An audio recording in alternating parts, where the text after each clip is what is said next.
Hi, Daniel with DanielParsonsMinistry.com. Today's Life Journal Bible reading plan is for the 27th of November. We'll cover in the Old Testament Psalm chapter 125, and in the New Testament, Matthew chapters 26 and 27. New King James Version of the Bible reads Psalm 125. The Lord, the strength of his people, a song of ascents. Those who trust in the Lord are like Mount Zion, which cannot be moved, but abides forever. As the mountains surround Jerusalem, so the Lord surrounds his people, from this time forth and forever. For the scepter of wickedness shall not rest on the land allotted to the righteous, lest the righteous reach out their hands to iniquity.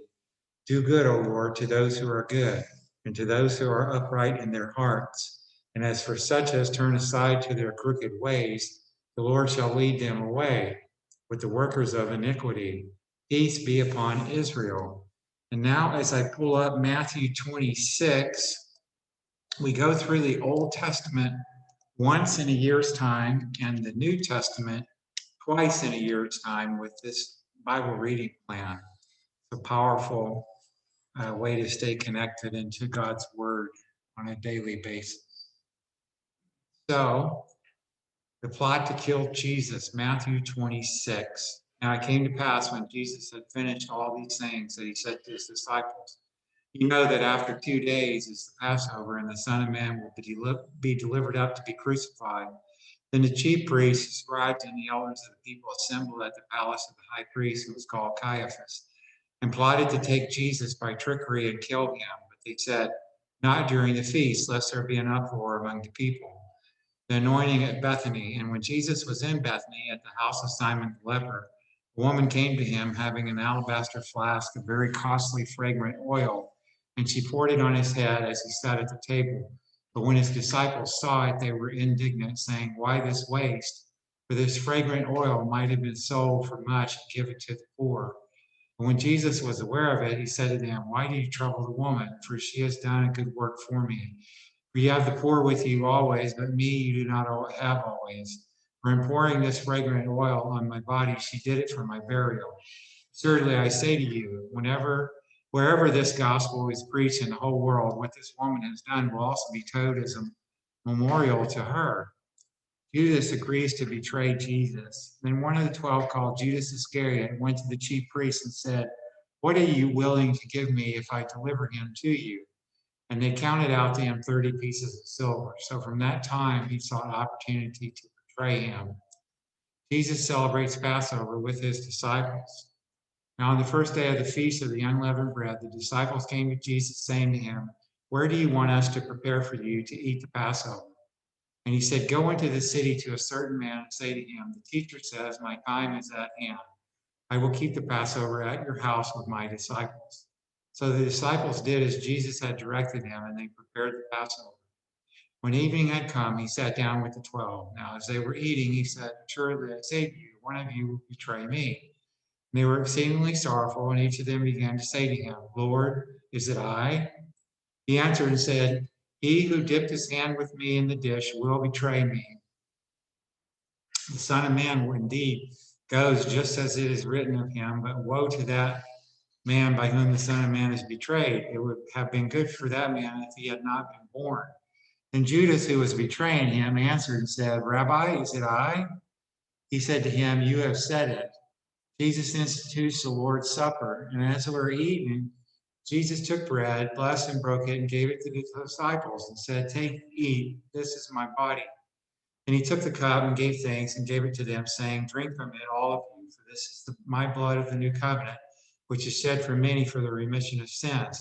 But I say to you, I will not drink of this fruit of the vine from now on until that day when I drink it new with you in my Father's kingdom." And when they had sung a hymn, they went out to the Mount of Olives. Jesus predicts Peter's denial. Then Jesus said to them, "All of you will be made to stumble because of me this night. For it is written, I will strike the shepherd, and the sheep of the flock will be scattered. But after I have been raised, I will go before you to Galilee." Peter answered and said to him, "Even if all are made to stumble because of you, I will never be made to stumble." Jesus said to him, "Assuredly I say to you that this night, before the rooster crows, you will deny me 3 times." Peter said to him, even if I have to die with you, I will not deny you. So said all the disciples. The prayer in the garden. And Jesus came with them to a place called Gethsemane and said to the disciples, sit here while I go and pray over there. And he took with him Peter and the two sons of Zebedee, and he began to be sorrowful and deeply distressed. Then he said to them, my soul is exceedingly sorrowful, even to death. Stay here and watch with me. He went a little farther and fell on his face and prayed, saying, oh, my Father, if it is possible, let this cup pass from me. Nevertheless, not as I will, but as you will. Then he came to the disciples and found them sleeping and said to Peter, what, could you not watch with me 1 hour? Watch and pray, lest you enter into temptation. The spirit indeed is willing, but the flesh is weak. Again, a second time, he went away and prayed, saying, oh, my Father, if this cup cannot pass away from me unless I drink it, your will be done. And he came and found them asleep again, for their eyes were heavy. So he left them, went away again, and prayed the third time, saying the same words. Then he came to his disciples and said to them, are you still sleeping and resting? Behold, the hour is at hand, and the Son of Man is being betrayed into the hands of sinners. Rise, let us be going. See, my betrayer is at hand. Betrayal and arrest in Gethsemane. And while he was still speaking, behold, Judas, one of the 12, with a great multitude, with swords and clubs, came for the chief priests and elders of the people. Now his betrayer had given him a sign, saying, whomever I kiss, he is the one. Seize him. Immediately he went up to Jesus and said, greetings, Rabbi, and kissed him. But Jesus said to him, friend, why have you come? Then they came and laid hands on Jesus and took him. And suddenly one of those who were with Jesus stretched out his hand and drew his sword, struck the servant of the high priest, and cut off his ear. But Jesus said to him, put your sword in its place, for all who take the sword will perish by the sword. Or do you think that I cannot now pray to my Father, and he will provide me with more than 12 legions of angels? How then could the scriptures be fulfilled that it must happen thus? In that hour, Jesus said to the multitudes, have you come out as against a robber with swords and clubs to take me?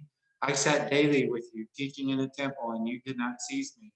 But all this was done that the scriptures of the prophets might be fulfilled. Then all the disciples forsook him and fled. Jesus faces the Sanhedrin, and those who had laid hold of Jesus led him away to Caiaphas the high priest, where the scribes and the elders were assembled.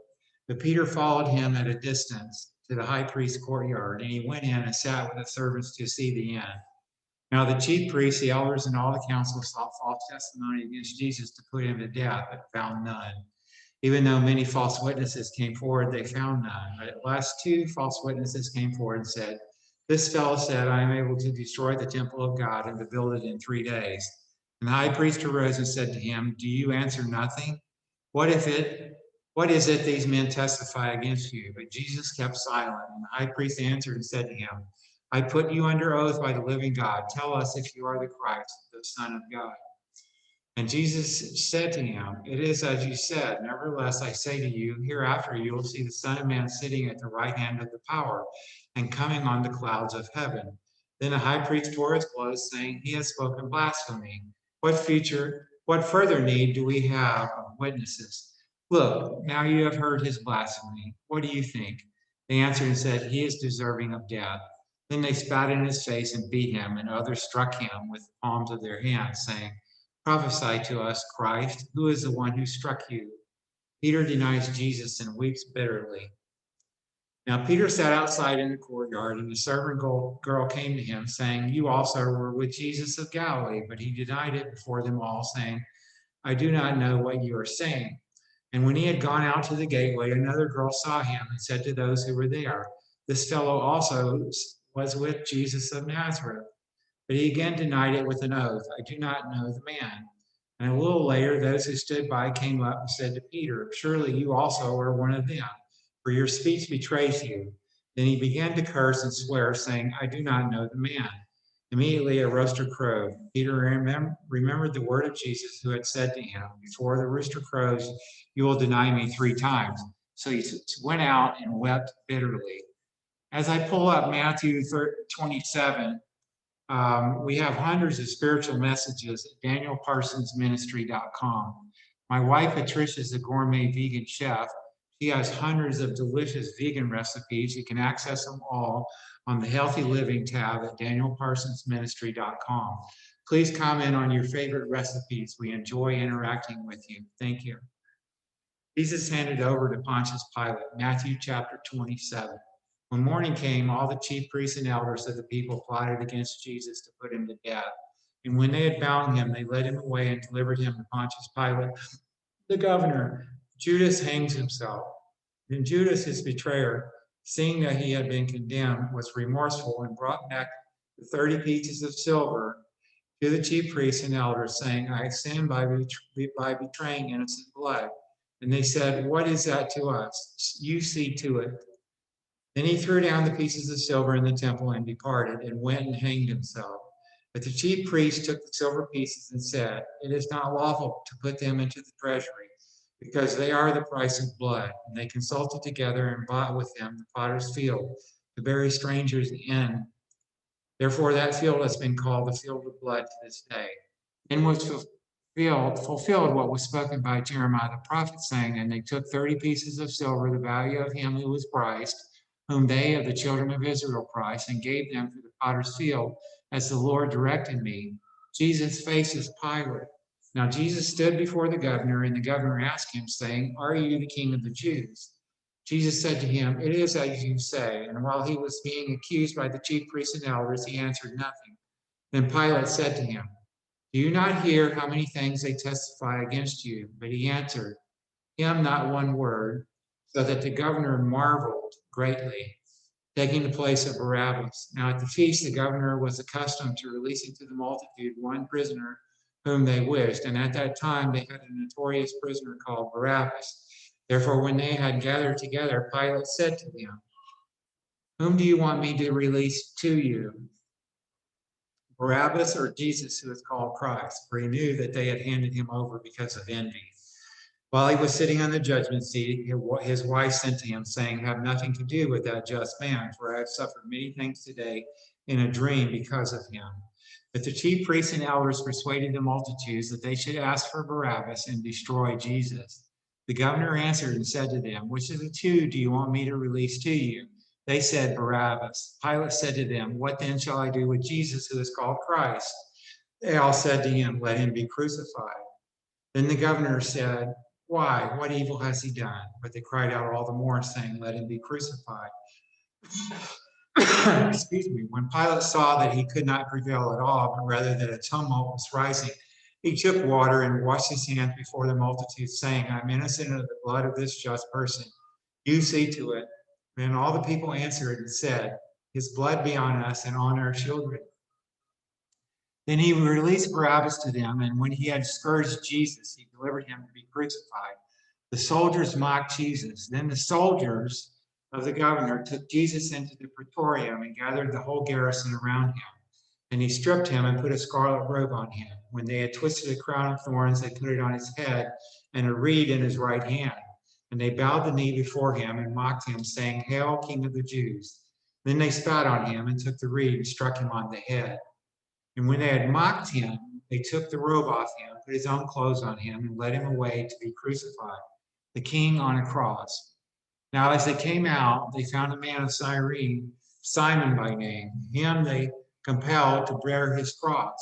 And when they had come to a place called Golgotha, that is to say, place of a skull, they gave him sour wine mingled with gall to drink. But when he had tasted it, he would not drink. Then they crucified him and divided his garments, casting lots, that it might be fulfilled which was spoken by the prophet. They divided my garments among them, and for my clothing they cast lots. Sitting down, they kept watch over him there, and they put up over his head the accusation written against him. This is Jesus, the King of the Jews. Then two robbers were crucified with him, one on the right and the other on the left. And those who passed by blasphemed him, wagging their heads and saying, you who destroy the temple and build it in 3 days, save yourself. If you are the Son of God, come down from the cross. Likewise, the chief priests also, mocking with the scribes and elders, said, he saved others, himself he cannot save. If he is the King of Israel, let him now come down from the cross, and we will believe him. When he trusted in God, let him deliver him now if he will have him. For he said, I am the Son of God. Even the robbers who were crucified with him reviled him with the same thing. Jesus dies on the cross. Now, from the 6th hour until the 9th hour, there was darkness over all the land. And about the 9th hour, Jesus cried out with a loud voice, saying, Eli, Eli, lama sabachthani. That is, my God, why have you forsaken me? Some of those who stood there when they heard that said, this man is calling for Elijah. Immediately, one of them ran and took a sponge, filled it with sour wine, and put it on a reed and offered it to him to drink. The rest said, let him alone. Let us see if Elijah will come to save him. And Jesus cried out again with a loud voice and yielded up his spirit. Then behold, the veil of the temple was torn in two from top to bottom, and the earth quaked, and the rocks were split, and the graves were opened, and many bodies of the saints who had fallen asleep were raised. And coming out of the graves after his resurrection, they went into the holy city and appeared to many. So when the centurion and those with him regarding Jesus saw the earthquake and the things that had happened, they feared greatly, saying, truly, this was the Son of God. And many women who followed Jesus from Galilee, ministering to him, were there looking on from afar, among whom were Mary Magdalene, Mary the mother of James and Joseph, and the mother of Zebedee's sons. Jesus buried in Joseph's tomb. Now, when evening had come, there came a rich man from Arimathea named Joseph, who himself had also become a disciple of Jesus. This man went to Pilate and asked for the body of Jesus. Then Pilate commanded the body to be given to him. When Joseph had taken a body, he wrapped it in a clean linen cloth and laid it in his new tomb, which he had hewn out of the rock. And he rolled a large stone against the door of the tomb and departed. And Mary Magdalene was there, and the other Mary sitting opposite the tomb.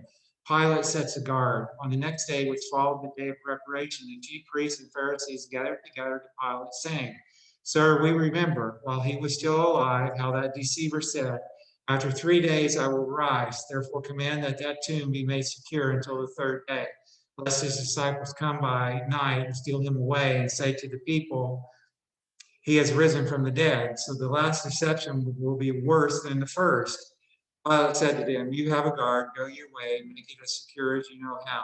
So they went and made the tomb secure, sealing the stone and setting the guard.